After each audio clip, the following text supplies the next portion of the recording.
It is finally that time for the Ironman World Championships in Nice for the women. It's finally their turn. The men did it last year, and I cannot wait to see how it unfolds. I've done my best to preview it and break it down for you guys, and then I'm gonna put my name on the line and give you my Daily Tri fantasy predictions, my top 5 at the end. Can't wait to see and hear yours, so make sure you head to the website and get those picks in. We've got 48 women from my last count, the biggest race of the year for them. They have all worked so hard to qualify to get here, and now they're probably tapering, resting up, getting ready for the big day. There's gonna be some major upsets on this entirely different course than Kona.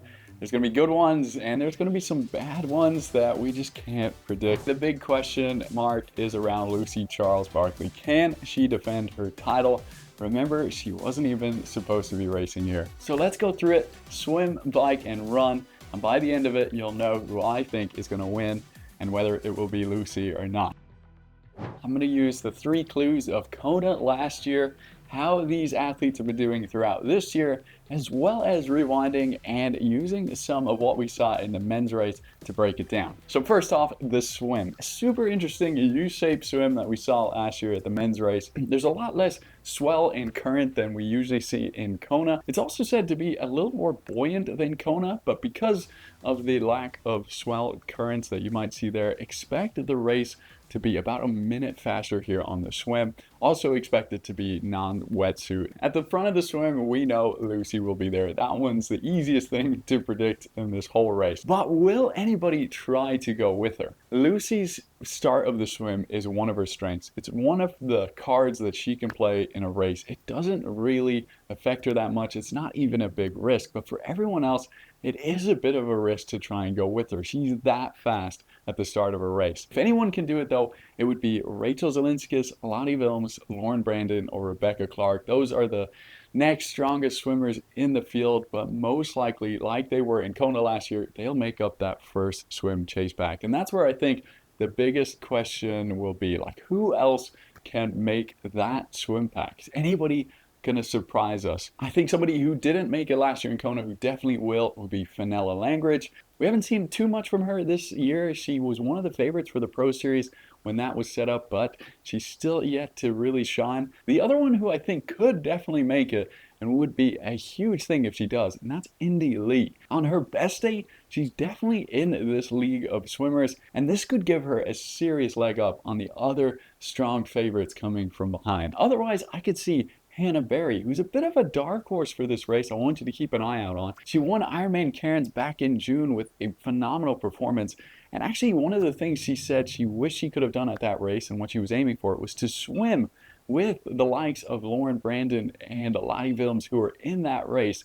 So she will definitely, you'd have to imagine, be trying to make that first swim pack in this race. Then an interesting one, Chelsea Sidara. And the recent Iron Will documentary about her, I found it really interesting that her team's goal for her in last year's Hawaii race was for her to make this first chase pack, and that's what they've been really working on. So you'd have to imagine that's still their same goal for this year. She said in that documentary that it's at about the 300-meter mark where things begin to break up in these races. So we should learn from that and keep our eyes out on that 300-meter mark, and if she can make it and hold on during that time. Most likely though, she'll be in the second chase group with the likes of Anne Howe, who swam so well at Challenge Roth this year.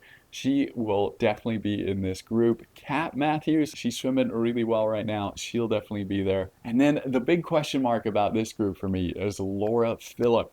On her best day, she will be in this group, but like in Hawaii last year, she does struggle in non-wetsuit swims, but there's not as much current or swell as there is in Kona, and she could find herself in this group. Otherwise, she'll probably end up about 2 minutes back, which wouldn't be great for her. Jackie Herring is the other one that I'm a little bit worried about here. I think she'll make this pack. She didn't swim too well in Lake Placid recently, and I really think she has to stay in contention for this race. If neither of them do though, they will be with the likes of Els Visser, Penny Slater, and a few other really good riders at this point. So not worst case scenario, and that bike course is long, so they have a lot of time to catch up. Further back than them, we've got Daniela Blamel, Ruth Assel, Ian Reichman, and another dark horse for this race, I think, Danielle Lewis, Lake Placid winner. All those women will be biking super hard, and it's going to be fun to start tracking them from the swim to see how much they're catching up. The swim's super important here, but I don't think it's as important as usual in Kona because of how long the bike course is, as I've said, and how intense it is. 2,500 meters of pretty much everything. There's steep inclines, there's moderate inclines, there's rolling sections, flat sections, and technical descents, which are going to spice things up. And we're going to see who's been really practicing this course. Lucy, we for sure know, has spent a lot of time on here. She did the course back in June at the regular Ironman Nice race, which is 10 kilometers shorter on the bike. She rode 5 hours and 16 minutes there, although she was unchallenged. So maybe we can expect her to be going about 5 hours, 10 minutes.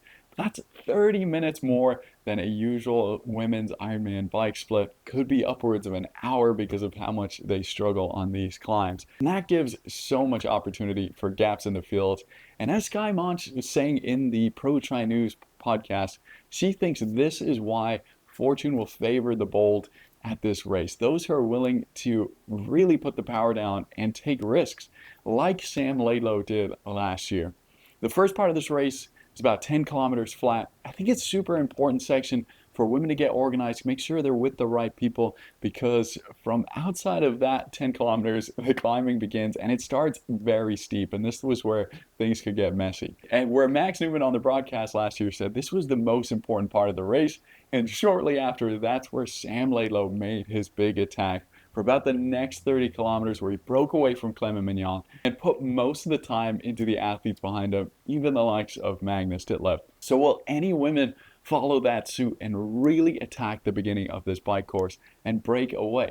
Or maybe they'll work together like Sam and Clement did early on in that bike ride. It's reported that Sam went 450 watts up that first climb. He went 370 watts for the first hour, and then 347 watts for the first half of the bike, compared to his low 300s that he averaged for the whole race. And compare that to Cameron Wurf, who paced his bike ride a little more conservatively. He went 310 watts for the first half of the bike ride. So it could be the play for these women to make their move early on. This is the kind of thing I could see a Lucy Charles-Barclay trying to do. She always loves to attack the beginning of the bike. She likes to keep or increase her lead, as we saw in Kona last year. However, just because of the dynamics behind her, I can't really see her getting the gap off the bike like she had in Kona last year. That group of Anne Haug, Kat Matthews, Laura Phillip could work well together, even though it's a little bit harder on this course to work with other people.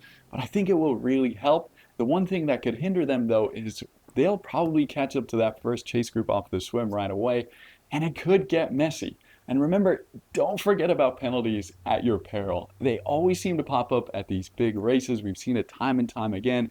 Bradley Weiss picked up a really dramatic one last year for a kind of weird overtaking thing going up the hills, and that wrecked his race. So it could get messy in this chase group, and that could allow Lucy to get away. I think we'll definitely see, for sure, Lucy, Kat, Anne, and Laura be among the strongest riders up the front of the field. There'll be lots of strong riders at the back who will be making their way up to the front, but those will be the ones getting away. I think they'll be putting time into Chelsea Sodaro, who hasn't been riding as well of late. She's on a new bike and she's got a new coach and she's moved home. Lots of things changing for her. Overall, of those girls, I think Kat might be the best rider. She outrode Anne Haug in 2022 in Lanzarote, which is a super hilly course, as well as at the St. George World Champs, which was also a tough hilly course. She really outrode her there. She outrode Laura at San Francisco T100 on that hilly course. And you feel this is the race where she thinks she can win it. This is her best chance outside of Kona. Haug, however, though, I don't want to doubt, because she smashed Challenge Roth's bike course, as well as earlier in the year when she won Ironman Lanzarote. She also raced 70.3 Nice earlier this year, and her power to weight ratio, there's no secret, will really favor her here. So I could see her holding on to Kat quite easily, as well as Laura. She's just been biking so well. She's been up at altitude for so long and in Switzerland training for this one.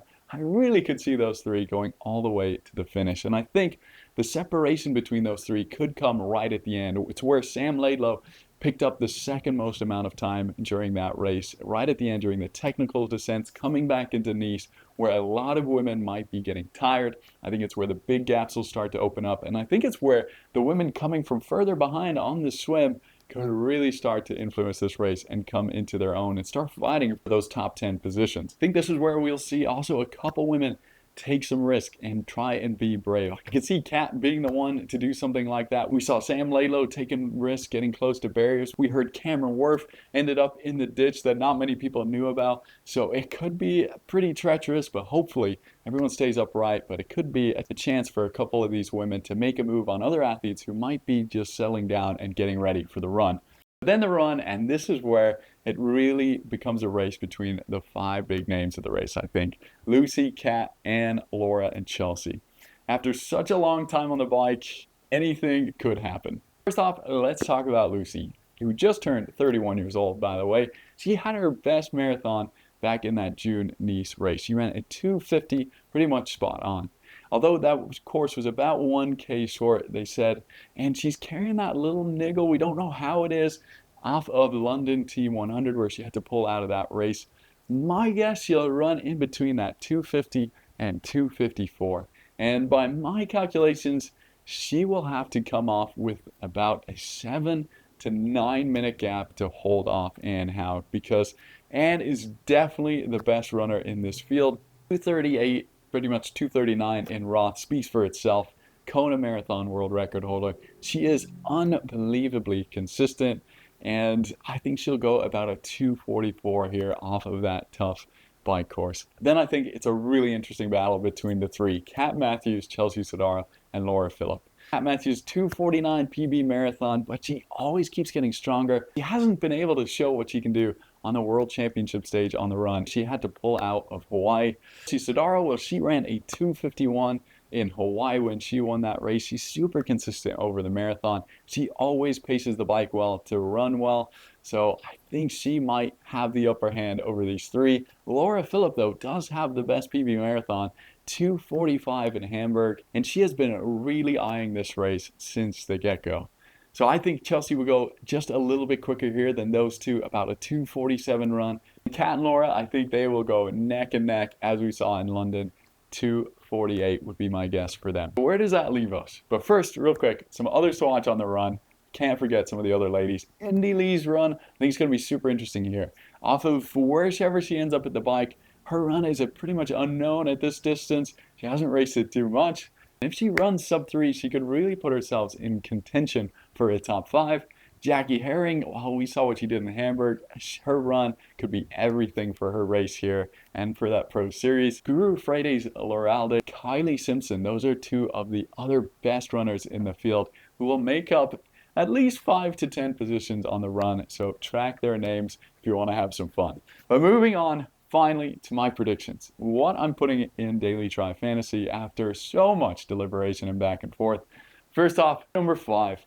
I've got Chelsea Sodaro. I think the time she'll lose on the bike will get her in the end, but a great run will definitely mean she'll hold off all the other strong dark horses coming from behind. Number 4, I've got Laura Philipp, which is really hard because she was on the podium last year in Hawaii, and I do think this course suits her. I think her swim, if she doesn't get into that second chase back, that could hurt her a lot, especially the other 3 women ahead of her are so strong on the bike. Might not let her catch up on this course. I think if she does get on the podium, it'll be the run that does it for her. And then at number 3, I've got Lucy. I think the bike won't be as favorable for her as it was in Kona. I just think these other women will be so strong as well on this course, so she won't get as much of a gap. And then I think this race will really come down to the run, in which I think she just lacks from these other 2 women, and especially with that niggle, whatever she had in London, might have hampered her preparation for this race. At number 2 then, I've got Kat Matthews, just so solid all around, swim, bike, and run. I think she'll be the one to take the risks on the bike and run with incredible strength like we've seen her before, so consistent, but I just don't think she'll be able to hold off Anne Haug. If she's got a gap from her on the bike, I still think Anne will be able to run down pretty much anyone. Just seems like the course tailor-made for her with her power to weight ratio on the bike. She'll be in the right group on the swim. And then that run is just too good. And if she pulls off the win here at 41 years old, turning 42 in January, it would just be unbelievable. The one question mark for me is if she's able to take the risks on the descents, and you'd have to imagine she wants it really bad. It's probably retirement is in the talks in the next couple of years. So those are my picks. Otherwise, in my top 10, I'm looking at Jackie Herring, Indy Lee, Elsvisser, Hannah Berry, and Danielle Lewis. Thanks so much for tuning in. And don't forget to keep an eye out on the Pro Series as this race unfolds. Remember, $200,000 on offer for that series and 6,000 points here at the race in Nice. Thanks, guys. Let me know your predictions and what I got wrong down below. We'll see you in the next one.